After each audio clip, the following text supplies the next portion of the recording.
Welcome करता हूं आप सभी को यूट्यूब चैनल नर्सिंग ज्ञान में। और आपको पता है कि इस सप्ताह में मैंने बिहेवियर साइंस यानी दूसरा सब्जेक्ट फर्स्ट ईयर का डिफिनीशन करा चुका हूं।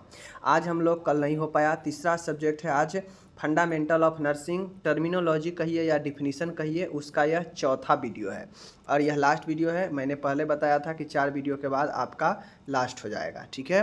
फिर अगले सप्ताह में आप लोग संडे तक बता दीजिए कि ऑब्जेक्टिव शुरू करें या सब्जेक्टिव शुरू करें, ठीक है। चलिए यहाँ पे सबसे पहले देख लीजिए, देखिए ये सब एक प्रकार से वर्ड है, एक एक लाइन वाला है। टर्मिनोलॉजी कहिए, बहुत इंपॉर्टेंट है समझना। डिस्फेजिया, देखिए डी जहाँ भी लगा आएगा फंडामेंटल नर्सिंग में समझ जाइएगा कि वह डिफ़िकल्ट को डिनोट कर रहा है। तो डिस्फेजिया मतलब होता है निगरन कष्ट, निगरन कष्ट के मतलब होता है निगलने में कष्ट होना। तो डिस्फेजिया जहाँ पे लिखा होगा समझ जाइएगा कि यह सूचित कर रहा है डिफ़िकल्ट इन स्वालोइंगी, मीन्स निगलने में कष्ट होना। अब कोई व्यक्ति होता है, देखिएगा उसको कोई चीज़ निकलने में कष्ट होता है, दिक्कत दर्द करता है, तो वह डिस्फेजिया होता है, समझ गए। अब आता है अपाचन, अपाचन, डिस्पेप्सिया, ठीक है। डिस्पेसिया, डिस्पेसिया कहने का मतलब है डिफ़िकल्ट इन डाइजेशन, यानी बदहजमी या जी में चलना, यानी इनडाइजेशन इसी को कहते हैं। जब किसी को पाचन में डिफ़िकल्ट होता है, कठिनाई होता है, तो उसको बदहजमी कहते हैं, जी में चलना कहते हैं, और यह डिस्पेसिया होता है, ठीक है। डिस्पेसिया, समझ गए। आगे चलिए, अब है रिगरिटेशन, ठीक है। रिगरिटेशन, रिगरिटेशन का मतलब क्या होता है? तो रिगरिटेशन का मतलब होता है प्रत्याहन, मीन्स आंशिक पचे हुए भोजन का मुंह में आ जाना। कभी कभी आप लोग देखते होइएगा कि जब आप भोजन कर लेते हैं तो भोजन आपका बहुत ज़्यादा ओवरलोड हो जाता है या भोजन आपका नहीं पच पाता है, तो उस कंडीशन में देखते होइएगा जब आपका कभी कभी अंदर से गैस निकलता है, ठीक है, मुंह से के होकर, तो देखते होइएगा भोजन भी आपको मुंह में आ जाता होगा और वह भोजन आधा पचा हुआ होता है, पूर्ण पचा हुआ नहीं। पूर्ण पचा हुआ रहता है तो आपको आगे चला जाएगा, आंत में फिर मल के रास्ते से निकलता है, मल बन जाता है। लेकिन आंशिक पचा हुआ भोजन आपके मुंह में वापस आ रहा है तो वह रिगर्गिटेशन को बताता है। बातें को समझ गए। चलिए, अब आता है बेल्चिंग। बेल्चिंग क्या होता है? यहाँ पे बेल्चिंग होगा, ध्यान दीजिएगा।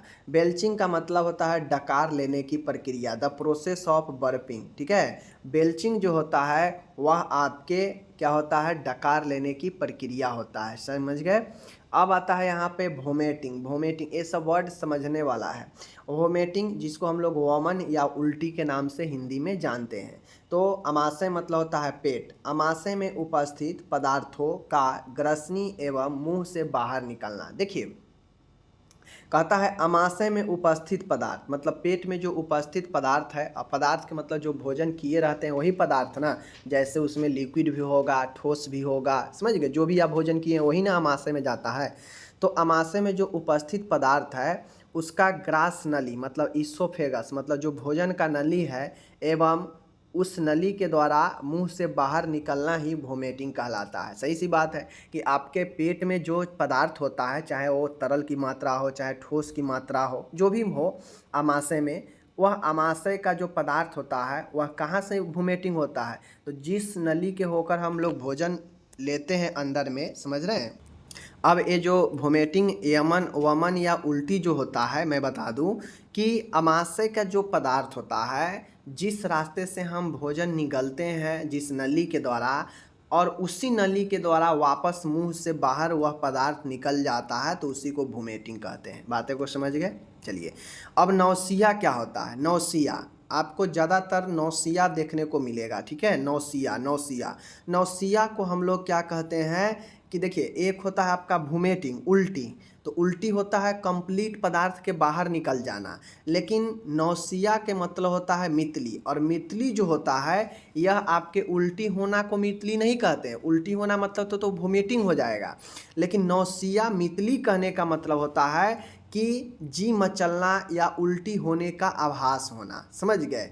तो उल्टी फीलिंग एज ए वोमेटिंग का मतलब वोमेटिंग का फीलिंग हो, आभास हो कि हमें अब उल्टी होना है, जी मचलना, यही नौसिया होता है। बातें को समझ गए।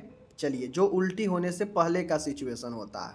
अब आप लोग देखिएगा कहीं कहीं आपको दिखेगा बहुत जगह बावेल, बावेल सिंड्रोम, आंत्र विकार, ठीक है। तो आंत से संबंधित जो विकार होता है, अब आंत में आपका बड़ी आंत छोटी आंत भी आ जाता है, समझ गए। तो ये बावेल जो होता है यह आपके आंतें इंटेस्टाइन मतलब बड़ी आंत और छोटी आंत को संबोधित करता है बावेल, ठीक है। तो बहुत जगह अगर बावेल लिखा आएगा तो समझिएगा यह आंत को बता रहा है, ठीक है। अब आता है एलिमिनेशन। एलिमिनेशन कहने का मतलब क्या होता है, उत्सर्जन। फेफड़े, त्वचा, मलाशय, मूत्राशय द्वारा शरीर से व्यर्थ पदार्थों को बाहर निकालना। एलिमिनेशन कहने का मतलब होता है एलिमिनेट करना, मतलब बाहर करना, ठीक है, बाहर करना। तो बाहर करना मतलब वही उत्सर्जित करना। तो एलिमिनेट से ही एलिमिनेशन बना है, बातें को समझ गए। जो एलिमिनेट नहीं कहता है कि ये फलाना टीम एलिमिनेट हो गया या वह खेल से बाहर हो गया, मतलब एलिमिनेट हो गया है। तो वही चीज़ें होता है कि फेफड़ा हो, फेफड़ा से गंदी वायु बाहर निकलता है ना, कार्बन डाइऑक्साइड छोड़ते हैं, तो वह भी एक उत्सर्जन एलिमिनेट ही होता है। त्वचा से पसीना वगैरह, मलाशय से मल, मूत्राशय से मूत्र, यह सब एक उत्सर्जन होता है जो शरीर से व्यर्थ पदार्थों को बाहर निकाला जाता है, और यही एलिमिनेशन होता है, ठीक है, उत्सर्जन। अब आता है कब्ज। कब्ज कहने का मतलब होता है कॉन्स्टिपेशन। देखिए कब्ज जो होता है दस्त के उल्टा होता है। दस्त में क्या होता है कि दस्त में पतला जो है मल बार बार होता है तो वो दस्त होता है। लेकिन कॉन्स्टिपेशन में जो मल पतला नहीं होता है, मल बहुत ज़्यादा सख्त हो जाता है, हार्ड हो जाता है, कड़ा हो जाता है, जिससे मल बाहर निकलने में कठिनाई होता है, अनियमित रूप से बाहर निकलता है, मतलब पूरा फ्रेश आपका बाथरूम नहीं निकलेगा, मल बाहर नहीं निकलेगा, आधा होगा आधा लगेगा कि मल अभी है ही, ठीक है। इस प्रकार से यह कब्ज की सिचुएशन रहता है। कब्ज में बहुत ज़्यादा आपका मल जो है सख्त हार्ड हो जाता है, जो बाहर मल त्यागने में काफ़ी ज़्यादा परेशानी होती है, और यही जो है कब्ज होता है। समझ गए चीज़ें को, ये सब मेडिकल टर्म में समझना बहुत ज़रूरी है। आप कब्ज को नहीं समझेंगे, दस्त को नहीं समझेंगे, ठीक है, वोमिटिंग को नहीं समझेंगे, नौसिया को नहीं समझेंगे, डिस्फेजिया को नहीं समझेंगे, रिगर्गिटेशन को नहीं समझेंगे, तो फिर ये सब दिक्कत करेगा आगे, और ये सब आपके आगे आने वाला कंपटीशन एग्जाम में भी काफ़ी ज़्यादा हेल्पफुल होता है, बातें को समझिए। अब है यहाँ पे फीसेज। फिक्स एक होता है फीकल, ठीक है, उसी से फीसेज बना है। तो ये जो फीसेज होता है, मल जो होता है, यह बड़ी आंत के अंतः पदार्थ। देखिए हम जो भी खाते हैं, हमारा भोजन आहार नाल से होते हुए कहाँ जाता है, पेट में जाता है, अस्थायी रूप से पेट में जाता है। पेट से जुड़ा हुआ छोटी आंत है। अब पेट से आधा पचा हुआ भोजन कंप्लीट पचने के लिए छोटी आंत में जाता है, ठीक है। अब छोटी आंत में भोजन पचता है, छोटी आंत में पचने के बाद अवशोषण के लिए बड़ी आंत में जाता है, ठीक है। बड़ी आंत में जो भी उसमें का प्रोटीन शरीर के लिए उपयोगी चीज़ें होता है वह अवशोषित हो जाता है, और जो सिठी बच जाता है, जो बेकार पदार्थ बच जाता है बड़ी आंत में, वह मल के रूप में हो जाता है, और वह बड़ी आंत जो है मलाशय में भेज देता है मल के लिए, ठीक है। तो मल जो होता है वह बड़ी आंत के अंदर का पदार्थ होता है। सीधा समझिए, बड़ी आंत के अंदर में जो भी पदार्थ बचता है वह एक प्रकार के मल ही होता है, समझ गए। तो ये चीज़ें होता है, तो यही आपका मल फीसेज हो गया, ठीक है। अब आता है डिफिकेशन, मल त्याग। डिफिकेशन मतलब होता है मलाशय से मल पदार्थ को बाहर निकालने की प्रक्रिया। डिफिकेशन जो होता है मल त्यागने को कहते हैं। जिस प्रक्रिया से मल त्यागा जाता है वह जो है उसे ही हम लोग डिफिकेशन यानी मल त्यागना बोलते हैं। डिफिकेशन यानी मैं आपको बता दूं कि मेडिकल भाषा में डॉक्टर ये नहीं कहते हैं कि मल त्यागना, डॉक्टर अपने भाषा में डिफिकेशन वर्ड से जो है डिनोट करते हैं अपने प्रिस्क्रिप्शन वगैरह जो लिखते हैं। अगर किसी पेशेंट को प्रॉब्लम होगा मल त्यागने में तो डॉक्टर लिखेंगे डिफ़िकल्ट इन डिफिकेशन, मतलब मल त्यागने में कठिनाई है इसको। तो इस प्रकार से ये चीज़ें चलता है, बातें समझिएगा, ठीक है। आगे है डायरिया। डायरिया कहने का मतलब है अतिसार। अतिसार, अब अतिसार क्या होता है, तो डायरिया में पेशेंट को मुंह और मल का पतला होना या दस्त होना अतिसार कहलाता है। डायरिया में पेशेंट को बहुत ज़्यादा मल से भी बहुत पतला मल बार बार मल्टीपल होता है, और साथ में मुंह से भी वोमिटिंग होने लगता है, और इसी डायरिया में व्यक्ति को डिहाइड्रेशन हो जाता है, ठीक है, यानी निर्जलीकरण होता है। तो डायरिया का मतलब होता है मल का पतला होना या दस्त होना ही जो है डायरिया कहलाता है, समझ गए। अब आता है कोलोनिक इरिगेशन। क्लोनिक इरिगेशन कहने का क्या मतलब है? तो क्लोनिक इरिगेशन, इरिगेशन का मतलब होता है धोना, बातें को समझिए। और क्लोन मतलब होता है बड़ी आंत, जो क्लोन होता है वह बड़ी आंत के हिस्सा है। तो यही आंतों को सफाई, आंतें को धोना को हम लोग क्लोनिक इरिगेशन कहते हैं। बड़ी आंत के अच्छी तरह से सफाई करना इरिगेशन, क्लोनिक इरिगेशन, क्लोन प्रक्षापालन कहलाता है। समझ गए? चलिए, अब आता है एनीमा, या इसी को क्लाइसिस कहते हैं। एनीमा, देखिए अब एनीमा आप लोग पढ़िएगा लॉन्ग क्वेश्चन, तो इसमें बहुत सारे क्वेश्चन लॉन्ग में बहुत सारे टाइप्स है एनीमा का, लेकिन आमतौर पे जान लीजिए एनीमा जो है मल त्यागने में, अगर किसी को कब्ज बन गया है, वह कब्ज दवाई देने के बाद भी अगर नहीं सही हो रहा है तो उस कंडीशन में यह एनीमा जो है दिया जाता है। अब एनीमा क्या दिया जाता है? तो देखिए एनीमा एक प्रोसेस होता है जिसमें तरल लिक्विड सॉल्यूशन को तैयार किया जाता है, और वह सॉल्यूशन ऐसा होता है कि वह मल को अंदर डालने से मल एकदम जो कड़ा हार्ड रहता है वह सॉफ्ट बन जाता है, और मल जब सॉफ्ट बन जाएगा तो आसानी से निकल जाएगा, दिक्कत नहीं होता है। ठीक है? और यह मुंह के द्वारा नहीं दिया जाता है, एनीमा मुंह के द्वारा नहीं दिया जाता है। एनीमा डायरेक्ट मल द्वार के रास्ते से अंदर में एक पाइप के द्वारा आपके मलाशय में या बड़ी आंत में डाला जाता है, और वह सॉल्यूशन अंदर जाकर मल को सॉफ्ट कर देता है, जिससे मल आसानी से बाहर निकलने लगता है। ठीक है?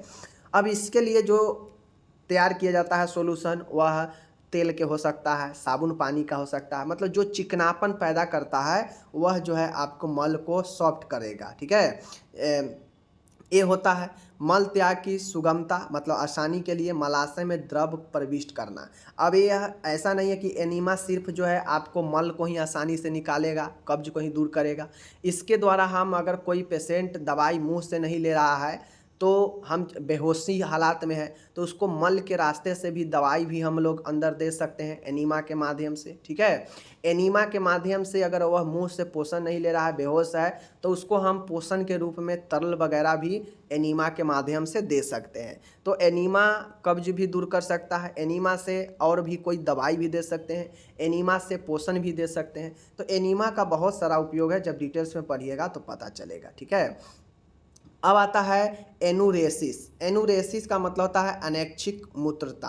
अब एनुरेसिस का मतलब होता है कि मूत्र का असंयति। मूत्र का असंयति कहने का मतलब है कि मूत्र पर इनकॉन्सिस्टेंस, मतलब मूत्र पर कोई संयम नहीं रहता है। ठीक है? तो उसी को हम लोग इनकॉन्टिनेंस कहते हैं, मतलब मूत्र पर संयम नहीं रहना, यानी असंयम। ठीक है? मूत्र का असंयम एनुरेसिस होता है। बातें को समझ गए?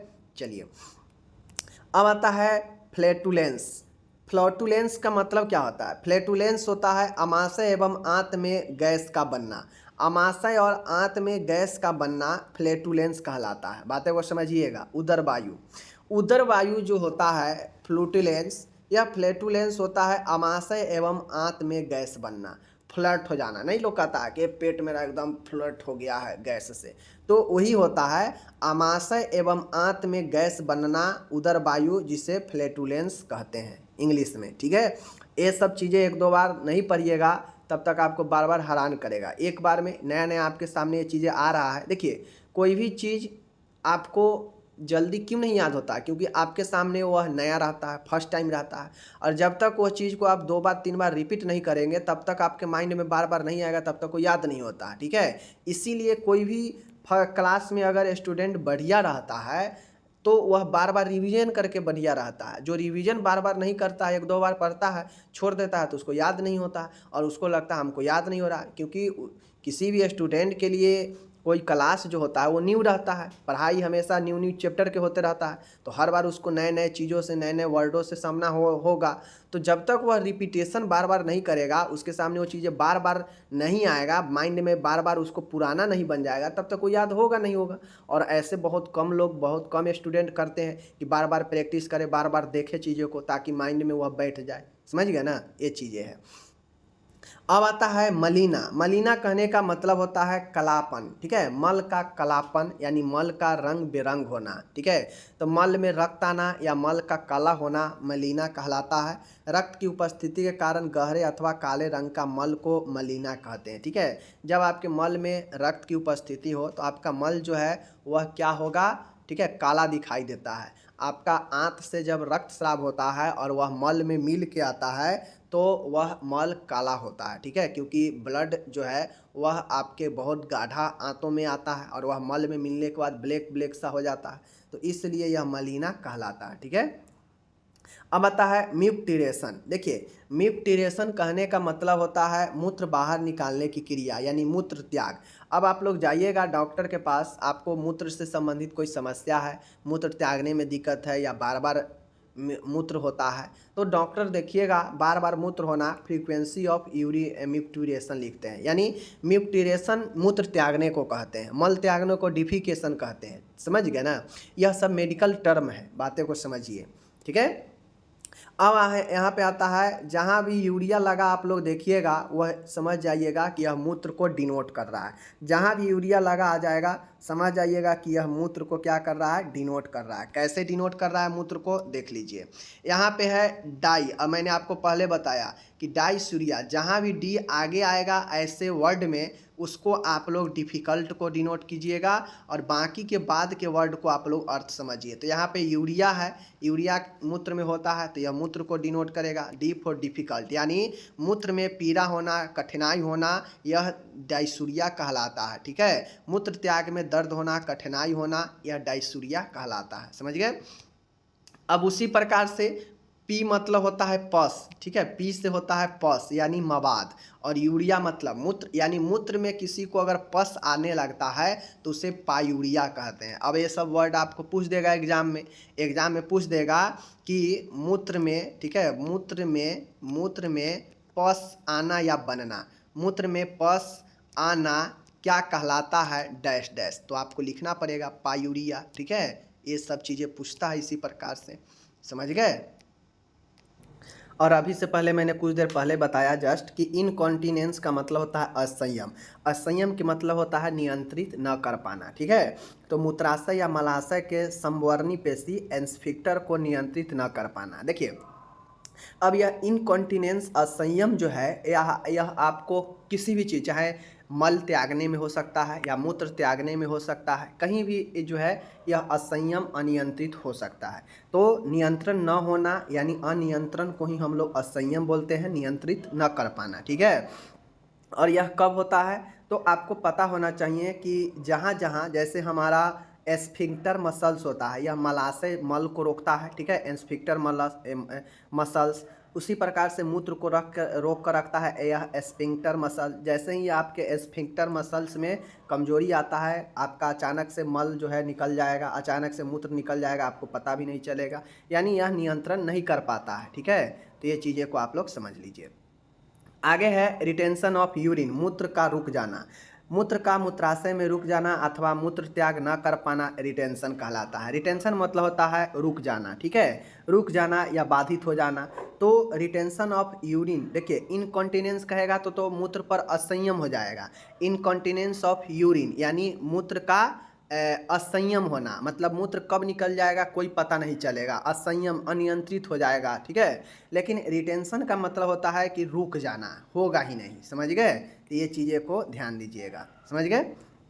अब आता है सपोसिटरी। सपोसिटरी मलाशय अथवा योनि में प्रवेश कराने के लिए तैयार किया गया औषधिकृत कोन के आकार का ठोस पदार्थ जो शरीर के तापमान पर घुल जाता है। देखिए, सपोसिटरी एक प्रकार का मेडिसिन होता है जो एक अलग शेप में आता है। जैसे हम लोग नॉर्मल दवाई लेते हैं तो दवाई नॉर्मल अगर लिक्विड में है तो वह सिरप होता है जिसको लोग पी जाता है, ठीक है। टैबलेट में है तो लोग निगल जाता है पानी के सहारे से, ठीक है। इंजेक्शन में है तो लोग इंजेक्शन के माध्यम से ले लेता है, ठीक है। लेकिन गुदवर्ती जो होता है सपोसिटरी, यह एक चौक खली जो देखे है ना, जो चौक लिखा जाता है ब्लैक बोर्ड पर, उसी कोण में आकार में होता है, ठीक है। उसी कोण के आकार का कुछ इस प्रकार से जो है आपको यह सपोसिटरी जो होता है जो बना आता है। अब ये सपोसिटरी एक दवाई होता है। अब ये दवाई दर्द का भी हो सकता है, ठीक है। जो अलग अलग दवाइयाँ होते हैं वो सपोसिटरी के रूप में हो सकता है, ठीक है। और जो भी दवाइयाँ हैं यह आपके चाहे वो मलाशय हो या फिर योनि हो, इसमें इंटर कराया जाता है। यह सपोसिटरी को रख दिया जाता है योनि में या मलाशय में, और वहाँ पे बॉडी का टेम्परेचर धीरे धीरे इसको जो है अपने अंदर घुला देता है, और वह जो है धीरे धीरे आंत के माध्यम से ऊपर असर चढ़ता है और यह बॉडी को जिस भी चीज़ के लिए दिया गया हो उसको रिलैक्स करता है। समझ गए? तो यह एक दवाई होता है जो कोन ठोस के आकार का बना हुआ पदार्थ होता है जो औषधिकृत होता है, यानी इसमें औषधि का बना होता है और यह शरीर के तापमान पर घुल जाता है। इसको मलाशय या योनि के माध्यम से प्रवेश कराया जाता है। ठीक है। प्रोक्टोलाइसिस क्या होता है? तो प्रोक्टोलाइसिस देखिए, प्रोक्टोलाइसिस एक एनीमा के तरह है। प्रोक्टोलाइसिस क्या है? एनीमा के तरह है। लेकिन एनीमा में क्या होता है कि एनीमा में चीज़ें को धोया जाता है, आंत को धोया जाता है, बाहर निकाल दिया जाता है धोकर। लेकिन प्रोक्टोलाइसिस में होता यह है कि तरल दिया जाता है वह बॉडी में अवशोषण के लिए। ठीक है। और इसमें जो होता है यह धीरे धीरे जो है इसमें द्रव दिया जाता है, जो फ्लूइड होता है वह बॉडी में बिल्कुल धीरे धीरे दिया जाता है प्रोक्टोलाइसिस में, और यह बॉडी में अवशोषण करने के लिए जो है द्रव दिया जाता है मलाशय में, मलाशय के माध्यम से। समझ गए?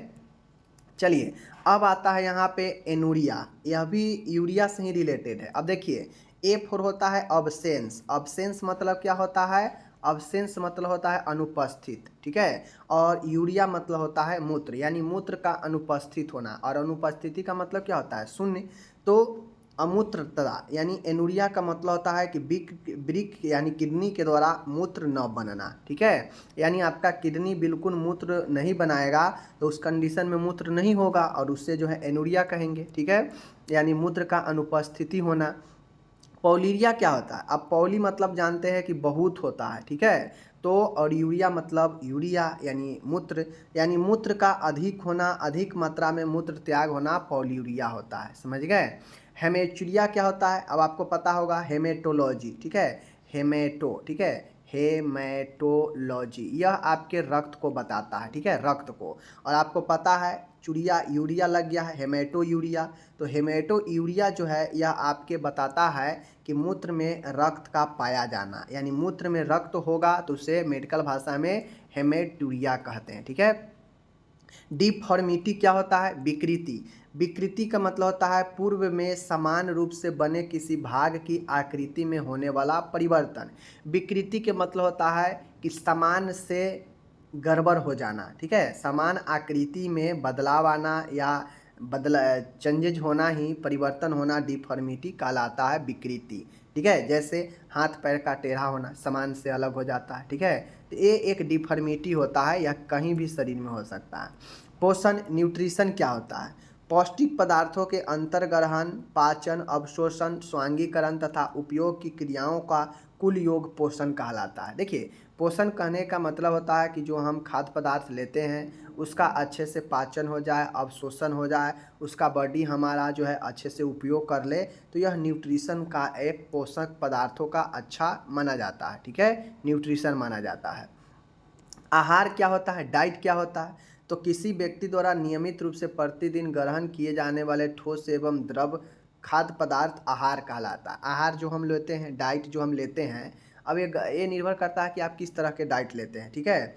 एक व्यक्ति द्वारा नियमित रूप से प्रतिदिन ग्रहण किए जाने वाला जो ठोस और द्रव होता है वही पदार्थ आहार होता है। ठीक है। बहुत लोग डाइट के रूप में जो है बहुत ज़्यादा जल का मात्रा का सेवन करते हैं, खान पान कम ही करते हैं। ठीक है। बहुत लोग डाइट में जो है फल फूल ज़्यादा लेते हैं। ठीक है। बहुत लोग देखते होइएगा जो जिम वगैरह करते हैं वह डाइट प्लान बहुत चिल्लाएगा। कहने का मतलब है कि उसको आहार के प्लान बता दीजिए कि वह क्या क्या लेगा। ठीक है ना। तो वो लोग देखते होइएगा बहुत खीरा उरा लेता है, मतलब तेलीय सामान कम लेगा डाइट में अपना। तो वही डाइट वही है जो आप लेते हैं द्रव और ठोस के रूप में। ठीक है। न्यूट्रिएंट्स क्या होता है? न्यूट्रिएंट्स मतलब होता है पोषक तत्व। अब न्यूट्रिशन होता है जो हम अपने आहार में समुचित चीज़ लेते हैं, वह होता है भोजन के माध्यम से, वो आहार हो गया न्यूट्रिशन। लेकिन पोषक तत्व जो होता है वह आहार में आपके पोषण के तत्व को, कंपोनेंट्स को बताता है। अब पोषण में क्या क्या होना चाहिए आपके भोजन में? Carbohydrate, protein, fat, vitamin, mineral, पानी, और यह सब जो है न्यूट्रिएंट्स है, तत्व है, पोषक तत्व है, यानी पोषण का तत्व है, और यही न्यूट्रिएंट्स होता है। ठीक है। चलिए अब यहाँ पे आता है एनोरेक्सिया। एनोरेक्सिया कहने का मतलब होता है ए फॉर अब्सेंस, और नोरेक्सिया मतलब होता है भूख का न लगना। तो एनोरेक्सिया मतलब होता है लॉस ऑफ एपेटाइट। ठीक है, लॉस ऑफ एपेटाइट। तो यह एनोरेक्सिया होता है भूख नहीं लगना, लॉस ऑफ एपेटाइट। बातें को समझ गए? चलिए